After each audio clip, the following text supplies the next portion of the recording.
1928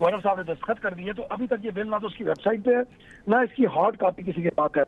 मेरे पास जो इसके ऊपर हार्ड कॉपी आती है और मैं देखता हूँ, तो फिर मैं इसको पढ़ के इस पे कोई राय काम कर सकता हूँ कि आखिर सर ये हर हुआ क्या तरफ है। थरथली मची हुई है। आप कह रहे हैं अभी तक आपने इस बिल को देखा ही नहीं है।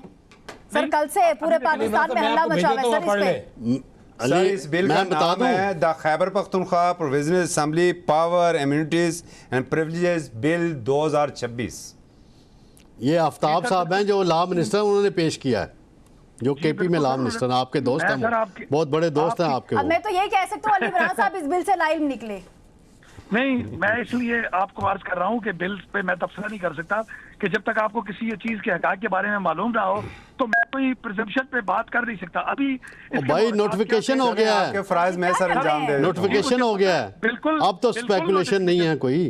सर बिल्कुल नोटिफिकेशन इसका हो गया कि, लेकिन मैंने अभी कंसर्न लोगों से बात भी करनी है, पार्टी के लोगों से, कि अगर ये बिल पास हुआ है, जो कि हुआ है, और जिसका नोटिफिकेशन भी जारी हो गया है, तो अगर इसके मुहरक़ात और वजूहात क्या थी, क्या हमने पार्टी पॉलिसीज के मुताबिक इन चीज़ों को किया है, क्या इसमें पार्टी की टॉप टियर जो है ऊपर से लेकर नीचे तक तमाम लोगों की कंसर्ट शामिल थी, तो फिर मैं इसमें कोई तबसरा कर सकता हूँ। इस पे अगर बेहतर कोई तबसरा कर सकता है, तो इस पे जो इस वक्त हमारे इंफॉर्मेशन के मशीर हैं शफी जान साहब, वो बता सकते हैं, या आपको जो लॉ मिनिस्टर्स हैं वो इसके ऊपर पूरी तफसील से बता सकते हैं, क्योंकि मैं तो कासिर हूँ, ना मैं इस पर कोई तनकीद कर सकता हूँ, ना मैं इसकी अभी कोई तारीफ कर सकता हूँ, जब तक कंसर्न लोगों से बात ना हो जाए और मुझे ये सारी पिक्चर क्लियर ना हो जाए।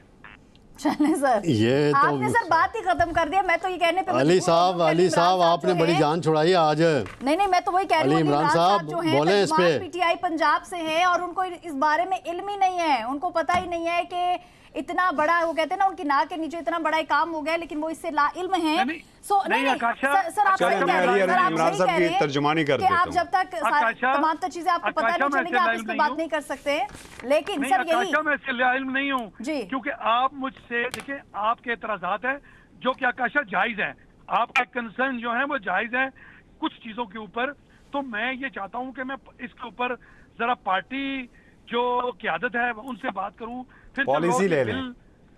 ये मैं लाइन ले लूँ तो मुझे पता लगे, फिर मैं अपने इसके ऊपर जो मेरे तवज़ातों पे बात करूँ, तो ताकि मैं जो बात करूँ बड़ी ऑथेंटिक होनी चाहिए कि आखिर ये जो बिल पास हुआ इसके मुहरक़ात क्या थे, इसके पीछे कौन लोग थे। आपके पास जवाब ही नहीं है ना इस बात का, आपने क्या बात करनी। चले सर, मैं बिल्कुल चले बात सर, आपका पॉइंट सर मैं समझ गई हूँ, बहुत शुक्रिया, आपका पॉइंट इस पे नहीं भी आया लेकिन आ ही गया है। सो असगर चौधरी साहब आपकी तरफ आना चाहूंगी। सर केपी के असेंबली एक्ट जो है वो पास हो गया है, कानून का हिस्सा बना दिया गया है, लेकिन कानूनी तरीकाकार जो है वो नहीं अपनाया गया, जो कि बहुत ही ज्यादा जरूरी थी। जो दूसरों को दर्ज दिया जाता था, वो चीजें जब आपको खुद करना पड़ी तो आप सही से नहीं कर पाए, क्या कहेंगे इस पे? जी बिल्कुल काशा, देखिए 30 अप्रैल को ये बिल असम्बली से पास हुआ, 1 मई को एम न्यूज़ के ही प्रोग्राम में इस बिल के ऊपर बात हुई, जो बिलखसूस स्पीकर की मराद थी, और उसके ऊपर जो सूबाई हुकूमत के जो वज़ीर हैं वो अपनी तावीलें पेश करते रहे, वो तरदीद करते रहे। एक तो रिकॉर्ड की दुरुस्ती के लिए मैं ये चीज़ सामने रख देता हूँ कि आज की बात नहीं है, एम न्यूज़ 1 मई को इसके ऊपर बात कर चुका था। दूसरी बात यह देखिए आकाशा, मैंने आपके कल के प्रोग्राम में एक बात की थी कि ये जितना भी पार्लियामेंटेरियन है ना, ये मराहत याफ्ता तबका है, ये अशराफिया है, ये कारकुनों को आपस में लड़ाते हैं, शाम को एक जगह पर बैठ जाते हैं, खाते पीते हैं, पार्लियामान के अंदर ये एक होते हैं। और इसकी सबसे बड़ी मिसाल हमें खैबर पख्तूनख्वा असम्बली में मिली है कि अपनी मराहत और अंधी ताकत के असूल के लिए ये सारे एक हुए हैं। बिल्कुल, जो हमें पेशावर असम्बली के हमारे दोस्त हैं, जर्नलिस्ट जो कवर करते हैं, उनके मुताबिक ये है कि सारी पार्लिमानी पार्टियां इस बिल की मंजूरी के अमल में शरीक थी। और शरीक क्यों ना होती भाई, उन्होंने क्लबों में जाना है। अब इस बिल के अंदर ये तक भी लिखा हुआ है कि उन्हें क्लबों की जो मेंबरशिप है वो फ्री मिलेगी। आप मुझे ये बताइए कि इस्लामाबाद क्लब है, इसकी मेंबरशिप किसी को फ्री मिल सकती है? बड़े पापड़ बेलने पड़ते हैं। तारक सुमैर साहब बैठे हैं, ये चूँकि रोज़ शाम को जाके उधर बैठ जाते हैं, इन्हें भी इस चीज़ का पता है। तो बात ये थी। दूसरे में मुझे ये बताइए, मेंबरशिप कैसे ली थी? जी कैसे ली थी मेंबरशिप इन्होंने? बस फॉर्म फिल करके और सारे पैसे जमा करा के नहीं, आप एंगलिंग ना देख, आप इस तरफ जरा देखें, नया पेंडोरा पाकिस्तान साहब आपको चाहिए, आपको चाहिए, मैं आपको मेंबरशिप दिलवा देता हूँ इस्लामाबाद क्लब की, क्योंकि आपकी पार्टी 70 लाख आप पे कर सकते हैं, मैं आपको दिलवा देता हूँ। तारक साहब बात सुने, आपकी पार्टी इस जुर्म में शरीक है सर।